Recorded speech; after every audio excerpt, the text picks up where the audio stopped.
You kind of never know what you're getting into. You know, you don't know if like you're bringing. Look at how many, look at all the islands, man. There's so many islands. Warriors. And the harbor civilizations.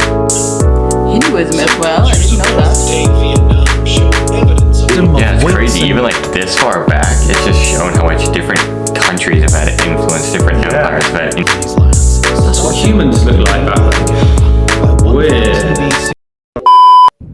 The history of what is today the Philippines started with the arrival of its first humans. It is believed they used rafts or boats around 60,000 years ago, with groups of diverse people settling in the archipelago. Some of these groups started to develop and expand into bigger settlements, and in the next thousands of years, they evolved into what some scholars believe to be considered early states. Austronesians and... Look at how many, look at all the islands, man. There's so many islands.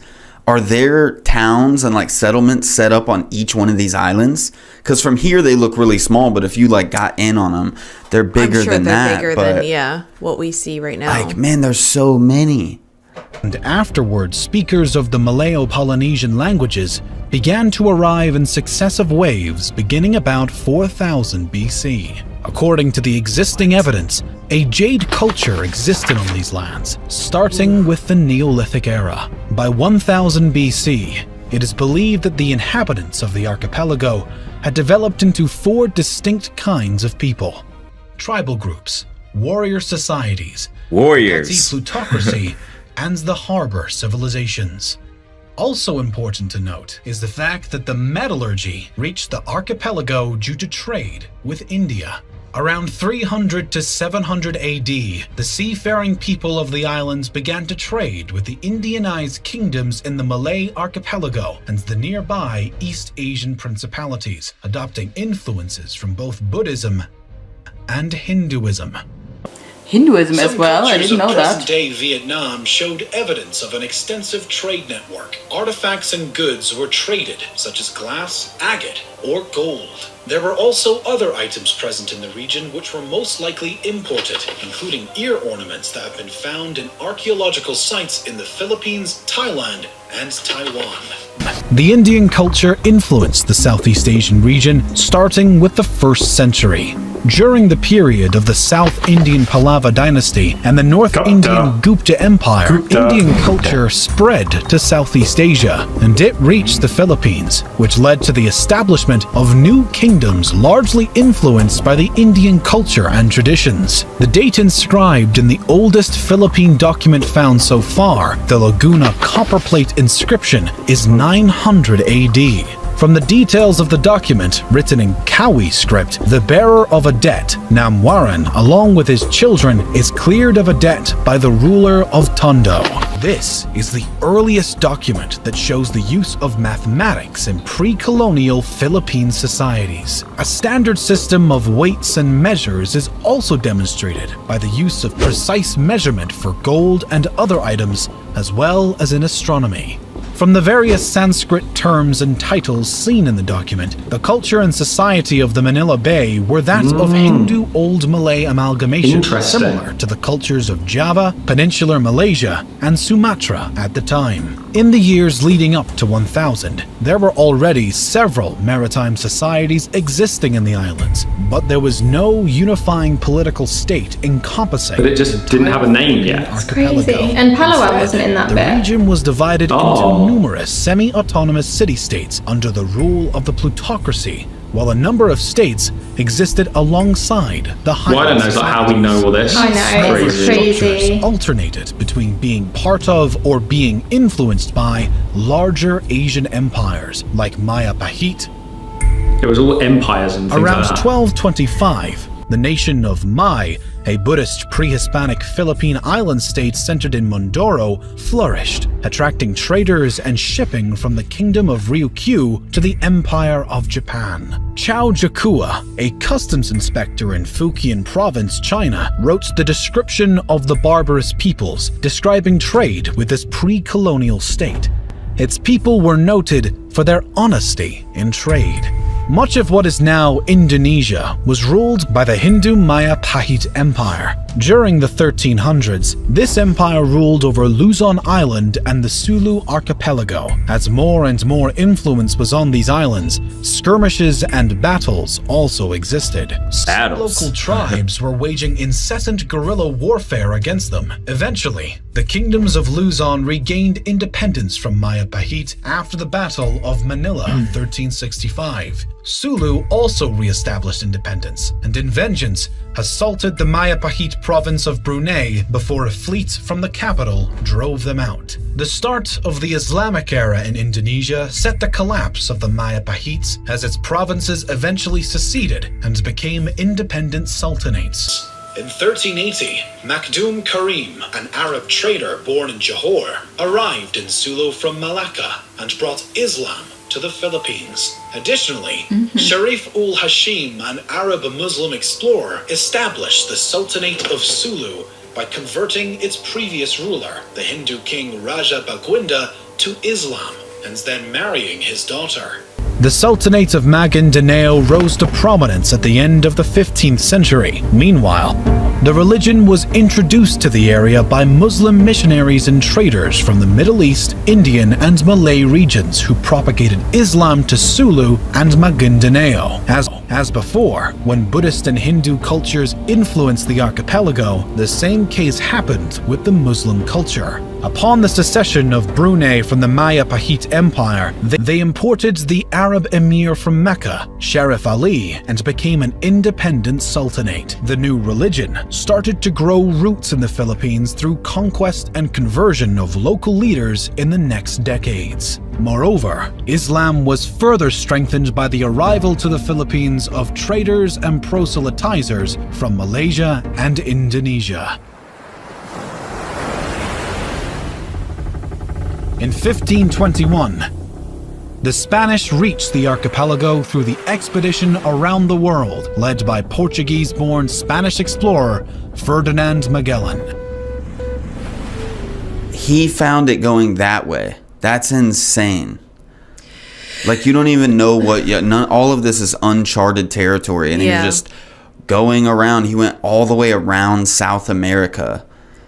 But unknown. That's like the opposite of what I thought they would go. I figured they would like travel down near India, get on some boats there, and then it's just a short little trek across the ocean. Short little trek. I mean, still very... This is so much ocean that they had to cover to get over here. It's insane. All on a wooden ship. I wouldn't know the mind of an explorer, but I feel like when you have that mindset, you want to explore more. You want to see everything. So going into this vast unknown, you want to see what's there before you get to where your destination is. That's one heck of a life. Yeah. It's crazy. One heck of a freaking life. I couldn't imagine riding on that wooden boat either, just how unsteady it was as the beginning. Yeah. But honestly, I believe everything that was made thousands of years ago is way stronger and can hold up than anything we make today. It has to. Anything. Because I feel like there's so many manufacturers out there that are just building it out just to get it out faster. They took their time back in the day. Like, they made that with the good ingredients and like the good ingredients. But still, yeah, I bet you freaking cake was better than it is now. You're right. Know. This ship had to last. Yeah. Okay, you can't have it breaking down. Nobody's going to be there to sell you a new ship because yours broke down or got a flat tire. I hate having a Claiming flat tire the on my islands ship. he saw for the Spanish Empire, he established friendly relations with some of the local leaders and converted some of them to Roman Catholicism. Because the Philippines are a large archipelago, the Spaniards started to explore many islands. However, the explorer Ferdinand Magellan was killed during the Battle of Mactan against the local ruler Lapu-Lapu. Over the next several decades, other Spanish expeditions were dispatched to the islands. In 1543, an expedition was led to the islands, naming them Philippines, in honor of Philip of Austria, who became Philip II of Spain on January 16, 1556. The name was then extended to the entire archipelago later on in the Spanish era.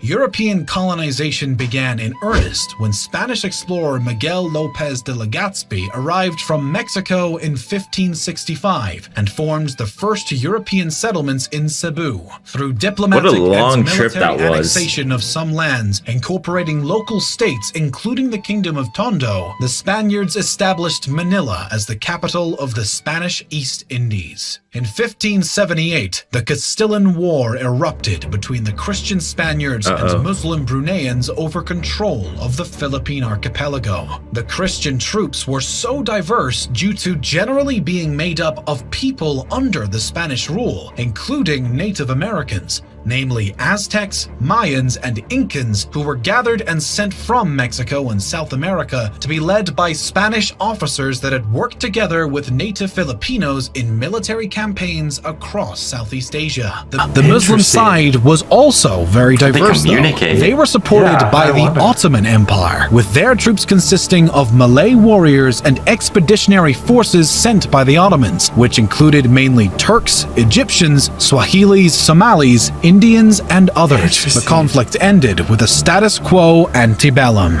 Just 20 years after the conquest of Luzon, remarkable progress existed in the work of colonization of the islands and the spread of Christianity. All these people that like shouldn't be there fighting in that area. It's so interesting. A cathedral was built in the city of Manila with an episcopal palace. Other monastery and churches were built across islands, and more people started to convert to Christianity. Furthermore, Spanish and Mexican families settled in the new lands, creating stronger communities. Much of the archipelago came under Spanish rule, creating the first unified political structure known as the Philippines. Spanish colonial rule saw the introduction of Christianity, the code of law, and the oldest modern university in Asia. The Philippines was ruled by the Mexico-based Viceroyalty of New Spain, and after, the colony was directly governed by Spain. Many of the local people revolted in the next centuries due to some abuses made by the Spanish authorities. Their rule ended after the American-Spanish War at the end of the 19th century in 1898. The Philippines became a territory of the United States. The United States then established the insular government to rule the Philippines. In 1907, the elected assembly was set up with popular elections.